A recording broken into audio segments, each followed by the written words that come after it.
Students, तो आज हम करने वाले हैं जो आपका एनडीए एग्जाम हुआ है उसका मैथ्स के सेशन को डिस्कस करने वाले हैं कि किस क्वेश्चन का आंसर हमारे पास क्या है। तो चलो स्टूडेंट्स जल्दी से स्टार्ट करते हैं। तो स्टूडेंट जो आपका फर्स्ट क्वेश्चन है, फर्स्ट क्वेश्चन का आंसर आएगा आपके पास सी।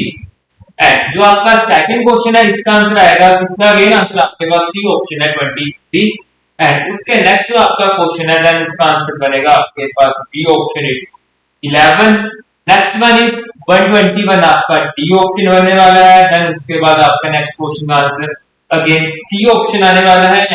तो आपका सिक्स्थ क्वेश्चन है जिसके अंदर दिया था एबीसी आर इन एचपी, इसका आंसर आपके पास आएगा ओनली वन ऑप्शन। इसके आंसर आपको मैंने इंटरव्यू बताया था जैसे कि एबीसी को 2 3 6 आप सब्स्टिट्यूट करके देखोगे तो आपका आंसर है वो सिर्फ ए ऑप्शन के साथ ही मैच कर रहा था। ठीक है, तो ऐसे ही अगर मैं फर्स्ट क्वेश्चन की बात करूं तो इसमें आपको क्या गया था, उन्होंने बोला था कि 5 ब्लैक या 4 व्हाइट बॉल्स हैं आपके पास, तो आपका कॉम्बिनेशन क्या बनेगा, इधर 5c2 आएगा और 9c2 बनेगा कॉम्बिनेशन, और c2 बाय 9c2 करोगे तो इसका सॉल्यूशन आपके पास आ जाएगा। नेक्स्ट क्लास में हम करेंगे सारे के सारे क्वेश्चन डिस्कस, बट अभी हम इनके आंसर जान लेते हैं कि किस क्वेश्चन का आंसर क्या आने वाला है हमारे पास। तो हम आगे बढ़ते हैं। इसके बाद फ्रेंड्स जो आपका 7th क्वेश्चन है, 7th क्वेश्चन का आंसर है आपके पास ए ऑप्शन।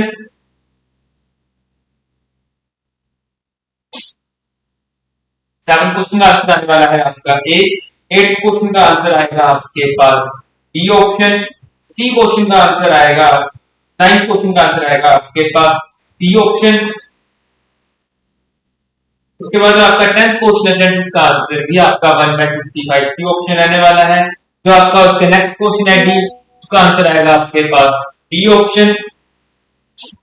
देन उसके बाद जो आपका स्टूडेंट 12th क्वेश्चन है, 12th क्वेश्चन का आंसर आएगा आपके पास डी ऑप्शन। तो हम आगे बढ़ते हैं। स्टूडेंट जो आपका 13th क्वेश्चन है, 13th क्वेश्चन का आंसर आएगा आपके पास सी ऑप्शन। 14th का आंसर है आपके पास डी ऑप्शन। 15th का आंसर अगेन आपका बी ऑप्शन ही है। 16th का आंसर है आपके पास ए ऑप्शन 57/32। इसका आएगा स्टूडेंट आपके पास B option and next one is C option. ठीक है स्टूडेंट, तो आंसर की अपनी मैच करते जाना साथ साथ। अगर पेपर के लेवल की बात करें तो पेपर का लेवल हमारे पास इजी टू मॉडरेट रहा है इस बार। एग्जाम का लेवल 70 के अप्रोक्सीमेट क्वेश्चन हमारे डूएबल थे काफी इजीली इस एग्जाम के। तो नेक्स्ट क्वेश्चन का आंसर आएगा हमारे पास वो आपका 19th क्वेश्चन है सी ऑप्शन। इसके बाद जो आपका नेक्स्ट क्वेश्चन है 20th, इसका आंसर आएगा आपके पास डी ऑप्शन। पर अगर मैं 21 क्वेश्चन की बात करूं तो इसका आंसर आएगा सी ऑप्शन बोथ 1 एंड 2।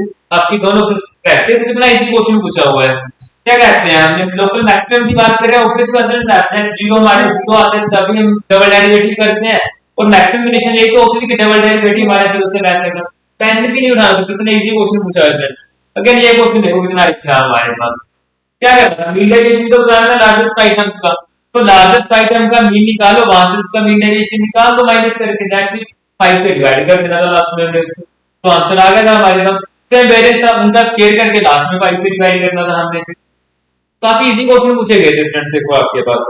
अब 22 क्वेश्चन जो हमारे 21 के क्वेश्चन की थीम पर ही बेस्ड था। तो स्टूडेंट्स ये देखो अगर आप इसका डिफरेंशिएट करोगे तो हमें यहां से साफ साफ दिख रहा था कि 2f dash plus a equal to हमारा 0 आने वाला है, तो दैट मींस एक कंडीशन मेरे पास कब पॉसिबल आएगी, जब हमारे पास a की वैल्यू 0 आएगी, दैट मींस हमारा b ऑप्शन सही हो जाएगा इसमें कि b की वैल्यू जो मर्जी आए हमारे पास, बट a 0 होना चाहिए था इसके लिए। b ऑप्शन इसका करेक्ट आंसर है स्टूडेंट्स हमारे पास। एंड जो नेक्स्ट क्वेश्चन है आपका 23rd, इसका आंसर आएगा आपके पास a ऑप्शन -3/2। इसमें भी काफी इजी था, जस्ट क्या करना था -1 से 0 जाना है हमने, तो नेगेटिव में जा रहा है तो मोड हमारा नेगेटिव में ओपन करना था, और ग्रेडियंट फंक्शन हमारे पास क्या आ जाता है बस ये भी हमारा 0 बन जाता, क्योंकि -1 से 0 में हम ओपन कर रहे थे उसको, -1 आ जाता तो वहां से उसको हम इंटीग्रेट करके आंसर काफी इजीली निकाल सकते थे इस क्वेश्चन का। अगर मैं इसके नीचे वाले क्वेश्चन की 24 की बात करूं तो इसका आंसर स्टूडेंट बन रहा था हमारे पास, इसका 0 से 2 जाना है तो हमें इसको कैसे लेकर जाना पड़ेगा, पहले 0 से 1 जाएंगे सर, उसके बाद हम यहाँ पर क्या जाएंगे 1 से 2 तक। तो 0 से 1 में तो हमारा मोड 0 ग्रेटेस्ट जब फंक्शन जीरो हो जाता है तो दैट मींस ये तो पूरे का पूरा जीरो ही होगा था, बस इसको सिंपलीफाई करके देखते हैं आप तो आपका आंसर बनता है 2 आ जाता है यहाँ से। ठीक है स्टूडेंट्स, अब नेक्स्ट देखो, ये देखो कितना सीधा सीधा क्वेश्चन पूछा है। क्लास में इसके जैसे मैंने कितने क्वेश्चन किए थे हम, तो इसका आंसर अगेन हमारे पास क्या है स्टूडेंट्स, ए ऑप्शन इसका आंसर बनेगा। आपके पास अल्फा की वैल्यू 1/3 है एंड बीटा की वैल्यू स्टूडेंट्स आपके पास 1/3 ही आ रही है। ठीक है, इसको रैशनलाइज करना था जस्ट, और कुछ भी नहीं करना था, रैशनलाइज करने के बाद सीधा ही रिजल्ट मिल रहा था मुझे इसका इंटीग्रेट करके। ठीक है, अब इसके बाद अगर मैं नीचे वाले क्वेश्चन की बात करूं 27 क्वेश्चन जो है हमारा, इसका आंसर बनेगा स्टूडेंट आपके पास डी ऑप्शन 3π/2। ठीक है, क्योंकि मैं यहाँ से देखो सर्कल की क्वेश्चन ले रखे थी, तो सर्कल की क्वेश्चन से यहाँ से मैं बहुत इजीली a1 एंड a2 की वैल्यू निकाल सकता था। ये हमारे पास एक सर्कल है, यहाँ पर इसका एक क्वाड्रेंट बना लेते हैं हम, एक ठीक है सेगमेंट बन जाएगा। अब उन्होंने क्या बोला था, एरिया ऑफ मेजर सेगमेंट में माइनर सेगमेंट हमारे सर्कल है, तो दैट मींस हमारे पास ये देखो यहाँ पर क्या बन रहा है, जो हमारे पास कांस्टेंट वैल्यू है वो नहीं है और y हमारा जीरो है, दैट मींस ये एंगल मेरा जो होगा वो 90 डिग्री बनेगा, तो ऊपर का एंगल 270 बनेगा। तो हम यहाँ पर एरिया ऑफ सर्कल का सेक्टर का फॉर्मूला लगा के हम बहुत इजीली निकाल सकते थे, जो कि हमारे पास क्या होता है, हमारे पास theta into 10/360 plus sin theta by ये फॉर्मूला लगा के हम इसको कितनी इजीली निकाल सकते थे यहाँ से। तो इसका आंसर हमारे पास क्या बनेगा, 3π/2 आ जाएगा हमारे पास फर्स्ट क्वेश्चन का आंसर। एंड देन इसी की हेल्प से हम a2 की वैल्यू भी निकाल सकते थे, और वहां पर जब सब्स्टिट्यूट करोगे a2 की वैल्यू तो हमारे पास इसका आंसर बनेगा 5। ठीक है, यस सोल्व करने के लिए था क्वेश्चन, थोड़ा सा सिंपलीफाई करना पड़ता हमें, बट इतना डिफिकल्ट भी नहीं था, ये डुएबल था क्वेश्चन ये हमारे लिए एग्जाम के अंदर। नेक्स्ट क्वेश्चन देखो कितना इजी पूछ रखा है फ्रेंड्स। हम पता है जब हमें कि हमारे पास दो फंक्शन एक साथ दे रखे होते हैं और हमें अगर x या 1/x की वैल्यू निकालनी होती है तो जस्ट क्या करना होता है, x को रिप्लेस करना है 1/x से। तो x को जब 1/x से रिप्लेस करोगे वहां से एलिमिनेट में 1/x कट हो जाता है हमारे पास। तो इसको जब सिंपलीफाई किया हमने तो हमारे पास इसका आंसर बन रहा था डी ऑप्शन। ठीक है फ्रेंड्स, एंड देन इसका जो नेक्स्ट पार्ट था हमारे पास, इसको इंटीग्रेट करके हमारे पास आंसर बन रहा था ln8/e।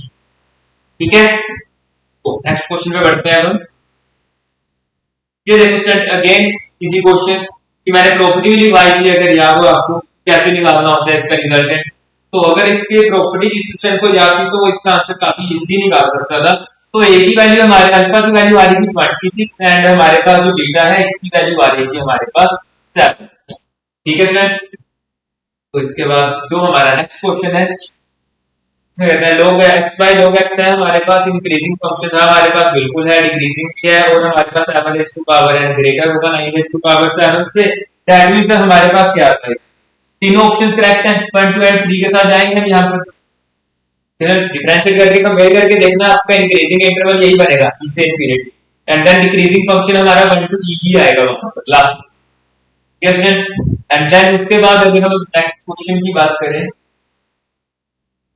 तो इसके अंदर हमारे पास क्या दे रहे थे, f double dash derivative is equal to 1/e है, acceptance local minimum value at x equal to e। Yes बिल्कुल सही है, सेकंड स्टेटमेंट हमारी मिनिमम वैल्यू हमारे पास यहीं पर मिलेगी, और लोकल मिनिमम वैल्यू हमारे पास क्या रही थी, x to equal to e बन रहा है। हाँ बिल्कुल सही है हमारे पास, ये देखो थर्ड तीनों स्टेटमेंट इनफैक्ट हमारी करेक्ट थी, यहाँ पर कुछ भी गलत नहीं था इनके अंदर, क्योंकि हमारे पास double derivative of p equal to 1 कुछ भी आ सकती है, कुछ भी मैटर नहीं करती है हमारे पास।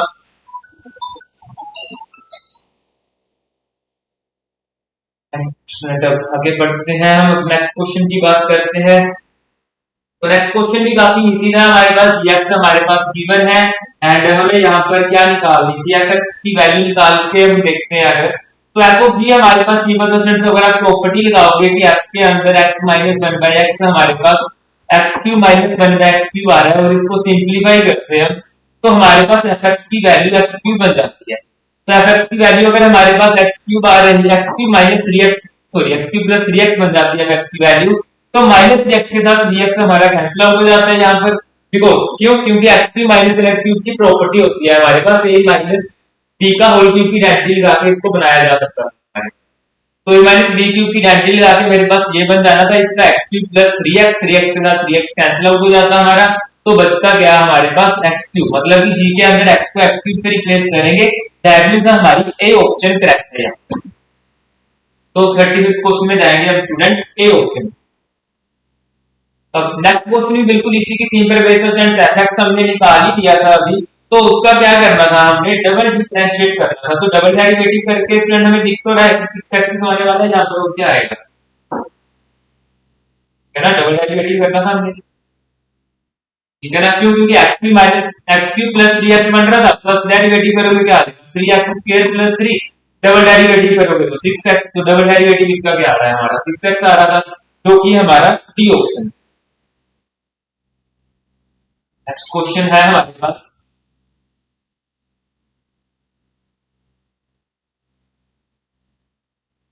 इसमें क्या कहते थे हमारे पास, ठीक है, एफ एक्स डिफरेंशिएबल है, एक्स के सारी लेस देन वैल्यू के लिए बिल्कुल डिफरेंशिएबल है जी। एक्स की वैल्यू हमारे पास कुछ भी ले लो 0 से लेस देन, डिफरेंशिएबल तो हो ही जाएगा ना हमारे पास, क्योंकि हमें मोड एक्स का डेरिवेटिव पता है कि होता है। तो फर्स्ट स्टेटमेंट तो हमारे पास correct, G x is continuous, बिल्कुल है भी कंटीन्यूअस, क्योंकि एक्स की वैल्यू जो मर्जी डालो वो एक पॉइंट पे फिक्स रहेगा ना हमारे पास, तो कंटीन्यूअसली तो वो है हमारे पास।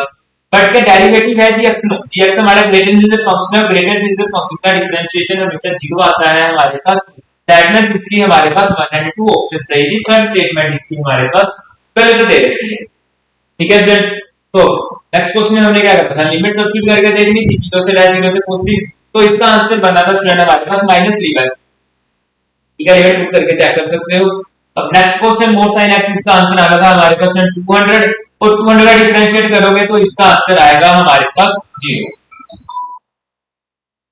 ठीक है।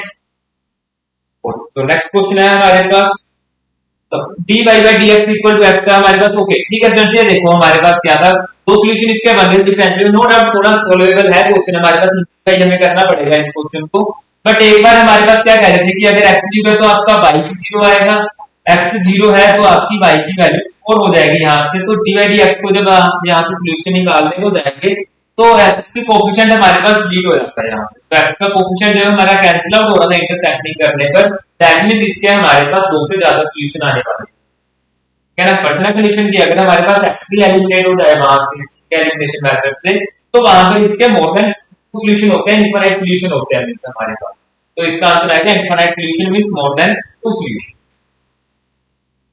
तो नेक्स्ट क्वेश्चन की तरफ मूव ऑन करते हैं। तो नेक्स्ट क्वेश्चन जो है हमारा, इसका आंसर क्या बनेगा हमारे पास, इसका आंसर बन रहा था स्टूडेंट्स हमारे पास सी ऑप्शन, क्या, जब इसको डिफरेंशिएट करोगे फर्स्ट डेरिवेटिव निकालेंगे ना, जब हम इसको सेकंड डेरिवेटिव निकालेंगे देन वो अगेन यही चीज शो कर देगा हमारे पास।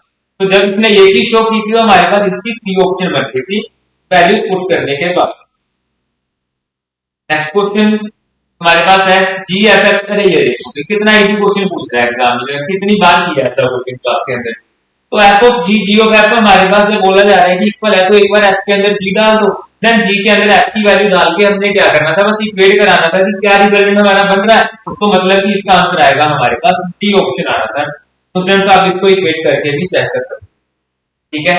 अगला क्वेश्चन भी कौन कहता है कि इस क्वेश्चन को करने के लिए मैंने उठाने की जरूरत, कितनी बार बताया है कि हमारे पास अगर एक इवन फंक्शन और इवन फंक्शन के साथ एक और फंक्शन आ जाए, तो हमारे पास अगर लिमिट -1 से 1 जा रहे हैं, -a जाते हैं, एक फंक्शन इवन है हमारा और दूसरा फंक्शन मेरा ओड है, तो आंसर हमेशा क्या आता है, वही तो आता है। कौन कहता है इस क्वेश्चन को सोल्व करना था। अब ये पॉइंट फिक्सर अच्छा तो लगता नहीं है, 6/5 करना था, मतलब कि पावर में 5 जाएगा, तो इसका अगर ऑर्डर 2 है डिग्री 5 आएगी, कितना इजी क्वेश्चन, इसका आंसर आ जाएगा डी ऑप्शन है हमारे पास, ठीक है फ्रेंड्स। उसके बाद जो आपका नेक्स्ट क्वेश्चन है 46, इसका सिंपलीफिकेशन के बाद आंसर आ रहा था हमारे पास 1, ठीक है। उसके बाद जो आपका 47 क्वेश्चन है स्टूडेंट्स, इसका आंसर आ रहा था हमारे पास कि ये हमारे पास कितना इजी क्वेश्चन है, पहले भी उठाने की जरूरत नहीं थी, फंक्शन दे दिया e की पावर -x, अब मोड के अंदर क्यों को डाल रहा है वो, तो अगर हम इसको मोड के अंदर डालेंगे भी तो ये हमेशा पॉजिटिव ही निकल कर बाहर आएगा, तो नेगेटिव वैल्यू तो पॉजिटिव हो रहा है, p भी सेम है हमारा, q भी सेम है, मतलब कि भी क्या आंसर आ रहा है इसका डी ऑप्शन आ रहा है। कितने इजी क्वेश्चन पूछे थे मीट में, देखो सर स्टार्टिंग में कुछ क्वेश्चन थे जिन्हें हमें सोल्व करने के लिए टाइम लग सकता था, जैसे कि हमारे वो स्टार्टिंग में बायनोमियल वाले क्वेश्चन थे, 3 4 4 5 क्वेश्चन आ रखे थे, बट उसके बाद ये कितने इजी क्वेश्चन पूछे हुए थे। अगेन देखो एक और प्रॉपर्टी के बेस्ड क्वेश्चन था हमारे पास, ठीक है। प्रॉपर्टी के बेस कैसे sir, a plus sine x था, तो कितनी बार बताया भी F x over F x plus F A minus, A plus x की अगर प्रॉपर्टी लग जाए हमारे पास तो रिजल्टेंट हमेशा क्या आएगा हमारे पास सर पाई बाय टू आपका जो होता है, ठीक है ना, ए प्लस बी बाय टू आ जाता है जो लिमिट्स होती है हमेशा। तो लिमिट्स में क्या था अभी pi by two plus zero by two है, मतलब कि इसका आंसर क्या बनेगा पाई बाय फोर बनेगा। तो प्रॉपर्टी का यूज क्यों नहीं कर रहे थे यहाँ पर, ठीक है ना। तो ए प्लस बी बाय टू करके इसका आंसर था, टू ए को ब्रेक करना था just a plus sine x के अंदर, तो वो चला जाता है ए प्लस कोस एक्स जो कि मेरा ए प्लस साइन एक्स के डिफरेंशिएट की रिजल्टेंट को शो कर रहा था वहां से, तो प्रॉपर्टी लग रही थी A plus B by two की यहाँ पर, तो इसका आंसर आ जाएगा हमारे पास पाई बाय फोर। अब no negative value of B for which function this has neither maximum और मिनिमम वैल्यू, ठीक है, ना मैक्सिमम ना मिनिमम वैल्यू है, इसके ऊपर डिस्क्रिमिनेट कर लगा के डेफिनेशन क्या बन रहा है हमारे पास, क्या देखा root B square minus one था, बी स्क्वायर माइनस वन आ रहा है तो मतलब कि जीरो के बीच में लाई करने वाली थी वैल्यू हमारी, ठीक है ना। उसके बाद 50th क्वेश्चन पे क्या कहते हैं किसकी डोमेन है किसकी नहीं है, अरे भाई एफ में मोड की वैल्यू डाल के देख लो, ठीक है ना। अब मोड एक्स को अगर मैं कुछ भी डाल दूं यहाँ से, देखो अगर मैं नेगेटिव वैल्यू लेता हूँ यहाँ से मोड एक्स, ठीक है ना, मान लो ये मेरे पास क्या है नेगेटिव के अंदर सोल्यूशन दे रहा है कुछ भी एक्स, एक्स जो है मेरा वो नेगेटिव है, तो एक्स को जब मैंने यहाँ पर नेगेटिव लिया तो मतलब कि फंक्शन की डोमेन आ सकती है हमारे पास कुछ ना कुछ, क्योंकि वो पॉजिटिव में रिजल्टेंट शो कर जाएगा मेरे पास।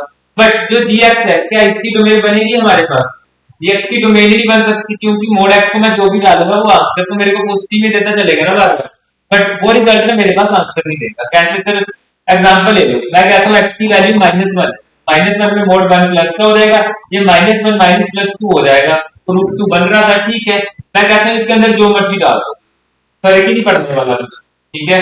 सर नेगेटिव वैल्यू लेंगे, अरे भाई रूट नेगेटिव चला जाएगा, क्या रूट का भी नेगेटिव हो सकता था, तो दैट जी की डोमेन ही नहीं निकल सकती, जी की डोमेन कौन सी ऑप्शन ए निकाल रही है, ए ऑप्शन, मतलब कि ए ऑप्शन इसका हमारे पास करेक्ट आंसर हो जाएगा, ठीक है।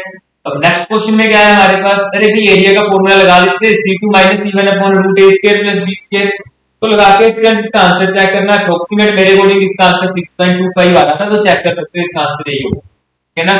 फिर उसके बाद नेक्स्ट क्वेश्चन में क्या था हमारे पास, प्रॉपर्टीज लगा के वैल्यू स्टूडेंट ने निकाला भी, इसका पेपर है, आंसर 8/3 11/3 बन रहा है, इसका काफी इजी है। तो नेक्स्ट क्वेश्चन में हमारे पास क्या दे रखा है इन्होंने, ठीक है, दो लाइन हमारे पास क्या दे रखी थी इन्होंने इसके अंदर कि आइसोस्केलेस ट्रायंगल है और ये भी हमारे पास बीसी लाइंस की दोनों एक्यूट एंगल बना रही है, एंगल थीटा है, one of the equal angles angle equal है, तो कोट थीटा हमारे पास क्या आ जाएगा, स्टूडेंट कोट थीटा का आंसर आ रहा था हमारे पास 1/2, ठीक है। अब नेक्स्ट 54th क्वेश्चन पैराबोला का, अरे भाई कितना इजी क्वेश्चन, इससे आसान हो सकता है, कोऑर्डिनेट दे रहा है कहता 6 4 रूट 3 है, अरे वैल्यू डाल के देख लो ऑप्शन के अंदर, तो जैसे ही ऑप्शन में वैल्यू डाल रहे हो इसका मतलब कि ये ऑप्शन सैटिस्फाई कर ही रहा है, तो डायरेक्टली इसका पैराबोला के यूनिट्स पे मिल रहा है, मिल रहा है सर, तो मतलब कि बहुत हमारे के साथ हम जा सकते हैं, बहुत शानदार, है ना। Centricity of ellipse right angle, ठीक है ना, centricity of ellipse is the angle between straight line joining the focus of the centricity of minor axis 90 degree, इसका आंसर आ रहा है स्टूडेंट हमारे पास 1/2 ऑप्शन, ठीक है। उसके बाद 56 क्वेश्चन का स्टूडेंट प्रूफ कितना इजी क्वेश्चन था भाई, चाहे ए क्रॉस बी क्रॉस ए निकाल के बाद में ए का उसका निकाल देते क्रॉस प्रोडक्ट, चाहे इसकी प्रॉपर्टी डायरेक्ट डिटरमिनेंट की जैसे स्टूडेंट को जाती वो इसका भी यूज कर सकता था, तो यहाँ स्टूडेंट अल्फा की वैल्यू 5 आ रही थी, बीटा की 0 और गामा की वैल्यू 1 आ रही थी हमारे पास, तो अगर इन तीनों को ऐड करोगे तो हमारा आंसर बन रहा था 6, मतलब कि सी ऑप्शन, ठीक है। उसके बाद अगला क्वेश्चन सोल्व करने की जरूरत नहीं, क्या कहते हैं कि एंगल एक्यूट है, तो पहले दो एंगल मेरा एक्यूट है, तीसरा भी एक्यूट है, मतलब कि तीनों पॉजिटिव आएंगे, ए ऑप्शन के साथ सीधा चले जाओ, क्यों सिंपलीफाई करना है क्वेश्चन, ये तो बताओ, ठीक है ना। उसके बाद आगे बढ़ते हैं हम, उसके बाद नेक्स्ट क्वेश्चन है हमारा, सीधा तो है डॉट प्रोडक्ट और क्रॉस प्रोडक्ट एक साथ आ रहा है, दैट मींस आंसर क्या आ रहा है, 0 आ रहा है, क्योंकि डॉट प्रोडक्ट और प्रोडक्ट के आगे साथ में क्या आंसर दे देते हैं हमारे पास 0 आंसर इसका शो कर देते हैं। नेक्स्ट क्वेश्चन का आंसर आ रहा है स्टूडेंट हमारे पास 5/4 आ रहा था, इनके बीच का एंगल जो है हमारे पास, ठीक है। और उसके बाद जो नेक्स्ट क्वेश्चन है उसका आंसर आ रहा है हमारे पास 19, ठीक है, सोल्व करके चेक कर सकते हो, इसका आंसर 19 आएगा हमारे पास। नेक्स्ट क्वेश्चन का आंसर आ रहा था हमारे पास -2, एंड उसके नेक्स्ट क्वेश्चन का x इक्वल टू 5। अरे भैया एक ही पॉइंट यहां से जा रहा है तो ऑब्वियसली बात है इनफाइनाइट सॉल्यूशन जाएंगे। क्यों कर रहे हो सॉल्व इस क्वेश्चन। अगला क्वेश्चन अगेन कितना इजी था हमारे पास। इलेक्ट्रिक साइन एलिमेंट की वैल्यू निकालनी कितनी आ रही है सर 2/7 आ रही है 3 3/7 6/7 आ रहा है। l square plus m square minus n square करके डिवाइड करा देना था इसके साथ तो इसका आंसर आ रहा था हमारे पास 1। ठीक है चलो ओके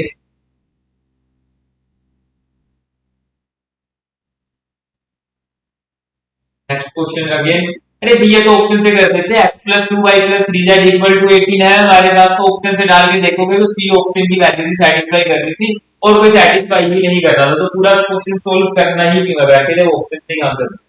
कितनी बार बता दिया था क्वेश्चन जब भी आएगा पहले ऑप्शन से चेक करो तो ऑप्शन से जल्दी हो जाता है आंसर। ठीक है नेक्स्ट क्वेश्चन का आंसर स्टूडेंट हमारे पास आएगा 1 इसको सिंपलीफाई करके चेक कर सकते हो। ठीक है एंड इसके बाद नेक्स्ट क्वेश्चन का आंसर था हमारे पास 29/101।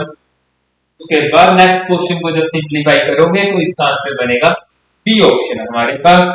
देन उसके बाद अगले क्वेश्चन में क्या कहते हैं what is the equation of straight line passing through the point minus sin theta cos theta. अरे भी सीधा प्रॉपर्टी लगा देते ना y minus cos theta m slope ले लेते हैं यहाँ पर x माइनस sin थीटा लेके इसको सिंपलीफाई करोगे तो हमारे पास इसका स्लोप निकाल देना यहाँ से क्या आ जाएगा हमारे पास cos theta minus cos theta by sin theta आ रहा है तो मतलब कि m की वैल्यू हमारे पास क्या आ जाएगी sin theta by cos theta आ जाएगी। तो sin theta by cos theta को जब यहाँ पर सब्स्टिट्यूट करके सिंपलीफाई किया हमने तो इसका आंसर आया हमारे पास डी ऑप्शन। नेक्स्ट क्वेश्चन को फिर से अगर हम ऑप्शन के जाते तो इसकी ए ऑप्शन सेटिस्फाई कर रही है चेक कर सकते हो बी ऑप्शन है ना। ऑप्शन से जाते सीधा आंसर आ रहा था इसका 76 का ए ऑप्शन से बन रहा था।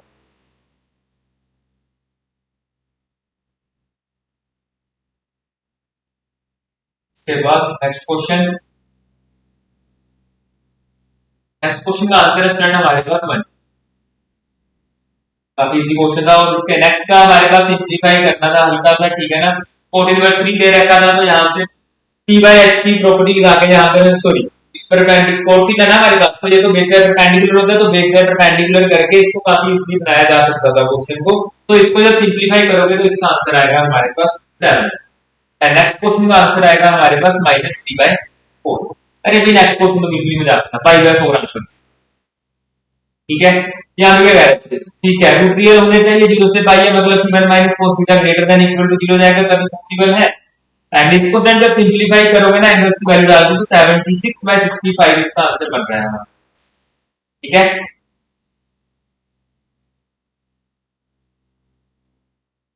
इसके बाद जो नेक्स्ट क्वेश्चन है हमारा इसका आंसर बनेगा हमारे पास fx 1/tan थीटा दे रखा है इन्होंने तो जब इसको सिंपलीफाई करोगे स्टूडेंट अल्फा डालोगे बीटा डाल के प्रोडक्ट कर रहे थे हम तो इसको सिंपलीफाई करने के बाद 1/2 आंसर आता था। ये थोड़ा सिंपलीफिकेशन लेंथी जा रही थी इस क्वेश्चन की बट ठीक था हो जाएगा क्वेश्चन आपका। नेक्स्ट क्वेश्चन की अगेन थोड़ा सा लेंथी था क्वेश्चन बट tan अल्फा और tan बीटा की वैल्यू आ जाती मेरे पास तो यहाँ से cos a + b की आइडेंटिटी लगाते हैं और वहां पर cos 2 अल्फा sin 2 अल्फा का फॉर्मूला लगा के काफी इजीली इस क्वेश्चन को परपेंडिकुलर बाय बेस के कंसेप्ट से हम कर सकते हैं।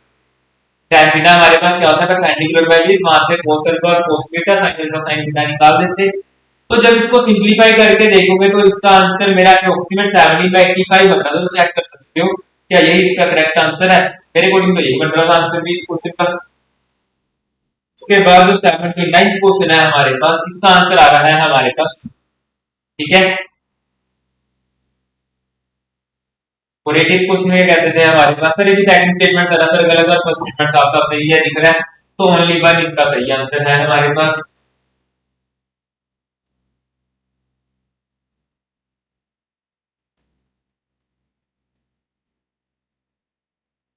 उसका आंसर आ जाएगा हमारे पास ओनली वन। तो नेक्स्ट क्वेश्चन का आंसर बनेगा फ्रेंड हमारे पास 3। ठीक है इसके अंदर जब सिंपलीफाई करोगे ना तो m की वैल्यू 6 आ रही थी और m की वैल्यू हमारे पास 1/2 आ रही थी आफ्टर सिंपलीफिकेशन। ठीक है एक्सपेंड करते हैं जब हम इसको देन इसकी n और हमारे पास m की वैल्यू आ रही है। ठीक है उसके बाद नेक्स्ट क्वेश्चन पे चलते हैं देखते हैं इसमें क्या कहते थे हमारे पास ax + bx + c = 0 है। ठीक है a greater than 0 c greater than 0 एक ही है हमारे पास बिल्कुल सही है स्टूडेंट। पहली स्टेटमेंट हमारी कि इसके रूट तो हमारे पास इमेजिनरी बनने वाले थे और उसमें से एक रूट ऑफ यूनिटी भी आ ही रहा था हमारे पास बट इसकी थर्ड स्टेटमेंट प्रोडक्ट शो नहीं कर रही थी, इसका तो मतलब कि 102 बता जाएंगे हम इस क्वेश्चन के अंदर। उसके बाद नेक्स्ट क्वेश्चन है हमारा, अरे दोनों इंटीजर्स हैं हमारे पास, एम और N must be an integer, कुछ भी ले सकते हो, कोई दिक्कत वाली बात ही नहीं थी, बिना पेन उठाए आंसर था। X square plus Y square solve करोगे तो आंसर 4 बनेगा, ठीक है। ए सेट हमारे पास दे रखा है, बी सेट दे रखा है, what is the number of functions from A to B, तो स्टूडेंट जब सिंपलीफाई करोगे ऑन टू फंक्शंस के लिए तो इसका रिजल्टेंट 20 आ रहा था। अरे ये कितनी बार करोगे इस क्वेश्चन, ए स्क्वायर प्लस बी स्क्वायर की इडेंटिटी सीधी सी क्यों नहीं लगा रहे थे, ये क्वेश्चन भी तो कर रखा है, -√5 बाय इसका आंसर बन जाएगा, नेगेटिव में रिजल्टेंट जाता है हमेशा, cos 9 माइनस sin 9 हमारे पास इसके उल्टे में पॉजिटिव में होता है ना बाय कंडीशन में, तो इसका आंसर ये बन रहा था हमारे पास, और इसका आंसर क्या है, 0 आ रहा है, इसका आंसर सिंपलीफाई करके चेक कर सकते हो। थोड़ा लेंथी था 88 क्वेश्चन, अरे ये देख कितना मजाक सा क्वेश्चन पूछा है हमारे एग्जाम में, cos inverse x equal to sin inverse x, अरे भी 45 डिग्री पे तो होता है 1/√2 बात का सम, और कब आएगा इक्वल। अब अगले का answer friends, a minus b का होल स्क्वायर ओपन करके जब चेक करोगे ना तो इसके अंदर इसका एक ही सॉल्यूशन सेटिस्फाई कर रहा था हमारे, इससे ज्यादा सॉल्यूशन इसके सेटिस्फाई नहीं कर रहे। अब नेक्स्ट क्वेश्चन में क्या था हमारे पास, 4 एंट्रीज के साथ इसको बनाना था हमने, तो इसका आंसर बन रहा फ्रेंड हमारे पास 76 है ना।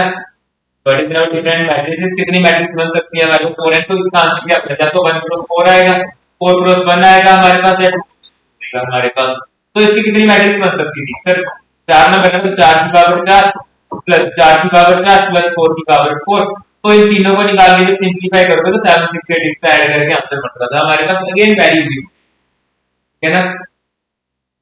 और 92 क्वेश्चन कितना है इसका, x mod x है, मतलब कि हमारे पास ये तो भाई चेक नहीं था, बट cos माइनस x लोगे प्लस x लोगे, बट वो तो होता ही नहीं है, मतलब इसकी सेकंड स्टेटमेंट गलत थी, ओनली वन ऑप्शन इसका करेक्ट आंसर। इसके बाद नेक्स्ट क्वेश्चन, अरे भाई ये x प्लस y का mod x लेस देन 2 बोल रहा है, तो ऑब्वियसली बात है -1 से 1 के बीच में लेंगे जब भी, तो रूट उसे तो लेस ही रहेगा ना हमारे पास, और ये रिफ्लेक्सिव सिमेट्रिक ट्रांजिटिव तीनों को शो कर रहा था हमारे पास, तो इसलिए इक्विवेलेंस रिलेशन पे जाएगा। अब ये पूरे के पूरी चीज जिसको थोड़ा सा गलत से दिखाई दे रहा था, तो भाई ये ए यूनियन बी ही तो बन रहा था, अब ए यूनियन बी के साथ ए यूनियन बी कट गया तो नल मैट्रिक्स नल सेट, इसका आंसर आ जाएगा 94 क्वेश्चन हो गया सॉल्व। क्या करना था इसके अंदर। इसके बाद नेक्स्ट क्वेश्चन का आंसर आएगा स्टूडेंट हमारे पास डी ऑप्शन।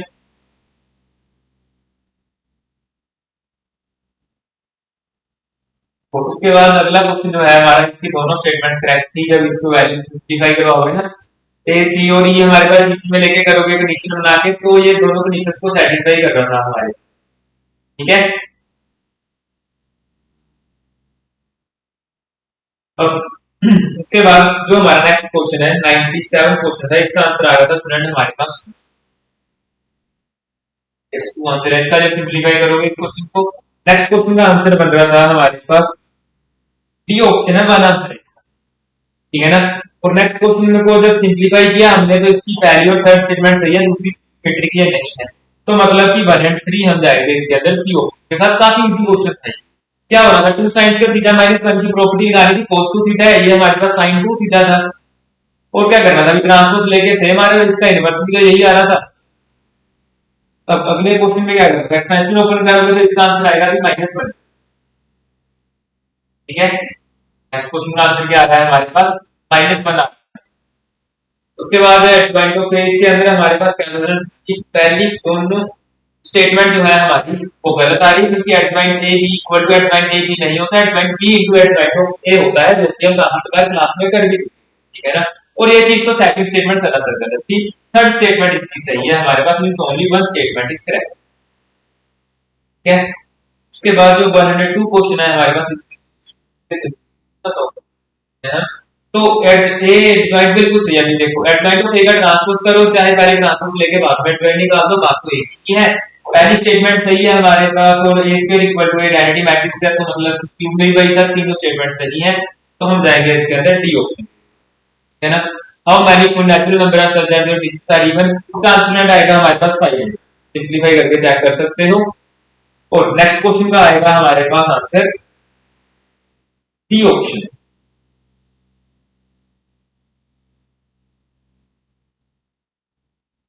नेक्स्ट क्वेश्चन की अगर हम बात करें, इसका आंसर आ रहा है हमारे पास -8 डी ऑप्शन के साथ। और उसके अगला जो क्वेश्चन है हमारे पास, इसका आंसर आ रहा है हमारे पास all diagonal elements consider the following statement matrix of skew symmetric. ठीक है, तो डायगोनल 0 होते हैं सारे के सारे, sum of all diagonal element matrix 0 होती है, ऑर्थोगोनल मैट्रिक्स नहीं होती है, मतलब कि हमारे पास इसका आंसर आएगा 1 and 2 ओनली। तो ये इसका आंसर था भी। उसके बाद अगले का आंसर आएगा स्टूडेंट हमारे पास 6। ठीक है ना, कहते कितना इजी क्वेश्चन था। अभी 2 की पावर 3 8 होता है, 8 की पावर में जो मर्जी करो और उसको 7 से डिवाइड कर रहे हो तो ये 7 से 1 ही ज्यादा, तो रिमाइंडर तो 1 ही आएगा ना हमेशा। ठीक है, अगले क्वेश्चन के साथ स्टूडेंट थोड़ा ऑप्शन के साथ खेल सकते थे कि n की वैल्यू तो मेरे पास क्या आएगी, 7 से तो ग्रेटर ही आएगी, तो 7 ऑप्शन हम गलत करके जा सकते थे यहाँ से। देन उसके बाद n की वैल्यू हमारे पास क्या बन रही है यहाँ से, अच्छा 10 9 है, मतलब कि n - 2 = 4 जाएगा, तो n की वैल्यू कितनी आ रही है 6, मतलब कि सी ऑप्शन इसका हमारे पास करेक्ट आंसर आ जाएगा। नेक्स्ट क्वेश्चन को अगर सिंपलीफाई करेंगे स्टूडेंट, निकालेंगे इसका, तो इसका रिजल्ट आ रहा है हमारे पास 0। ठीक है, नेक्स्ट क्वेश्चन का आंसर है हमारे पास इसका 1। प्रॉपर्टी लग रही थी यहाँ पर। ठीक है, हमारे पास तो इसका आंसर क्या आएगा, हमारे पास 1 आ जाएगा। और नेक्स्ट क्वेश्चन का आंसर आ रहा था हमारे पास mod z + 1 है, mod z की वैल्यू यहाँ से 1 बन सकती है। सिंपलीफाई करोगे mod z 1 आ जाएगा, तो 1 + 1 2 का स्क्वायर करेंगे तो 4 आंसर इसका करेक्ट है हमारे पास। उसके बाद what is sum of 4 number form by using digit 0 1 4 5 without repetition of digits. इसका आंसर फ्रेंड बनेगा हमारे पास 3 ऑप्शन, सिंपलीफाई कर सकते हो। ठीक है ना, उसके बाद x + y + z + zx are the cube root of unity. अरे क्यूब रूट ऑफ यूनिटी है हमारे पास अगर ये, तो मेरे पास क्या बनेगा, ओमेगा ओमेगा स्क्वायर + 1 आ जाएगा, मतलब ये तो 0 बनेगा ना हमारे पास। ठीक है ना, मल्टीप्लाई कराओगे सभी को तो 0 शो करेगा इसका आंसर। और नेक्स्ट क्वेश्चन का आंसर फ्रेंड हम जब पेयर बनाएंगे इसके, हमारे पास 4 पेयर बन जाएंगे। अगर हम मैन के एंड से लेकर आते हैं तो 4c3 3c3 आएंगे, देन उसके एंड से गिवन आ रहे हैं, उसके एंड से मैन आ रहे हैं, तो इसके 4 केस बना के जब हमने इसको सिंपलीफाई किया तो इसका आंसर बनेगा भी 485 हमारे। ठीक है, उसके बाद अगर नेक्स्ट क्वेश्चन की बात करें हम, तो इसका आंसर बन रहा है हमारे पास 205। इसका आंसर 205 आएगा हमारे पास। भाई 117 क्वेश्चन कौन कहता है कि सोल्व करना है ना, जरा साफ साफ दे रखा है कि लोग ये हमारे पास p के इक्वल है, तो इसकी पावर 1/3 करनी है, दैट मींस ये हो जाएगा t की पावर 2 है, f की पावर में 3 जाएगा, सीधी से आंसर दे। -√2 and √3 इसके हमारे पास रूट आ रहे हैं, तो दैट मींस इसके दो फैक्टर 0 होंगे, मतलब ये ऑप्शन इसका आंसर है हमारे पास। ठीक है ना, इसके बाद अगर हम नेक्स्ट क्वेश्चन की बात करें कि इसके अंदर क्या क्या रियल वैल्यूज आएंगी हमारे पास, तो इसका आंसर आ रहा था v1 हमारे पास, एंड लास्ट क्वेश्चन का आंसर था हमारे का 7। ठीक है फ्रेंड्स, तो ये रही स्टूडेंट आपके मैथ्स की आंसर की पूरे के पूरे क्वेश्चन की 120 की, तो अपना अपना चेक कर सकते हो। Very best, thank you so much.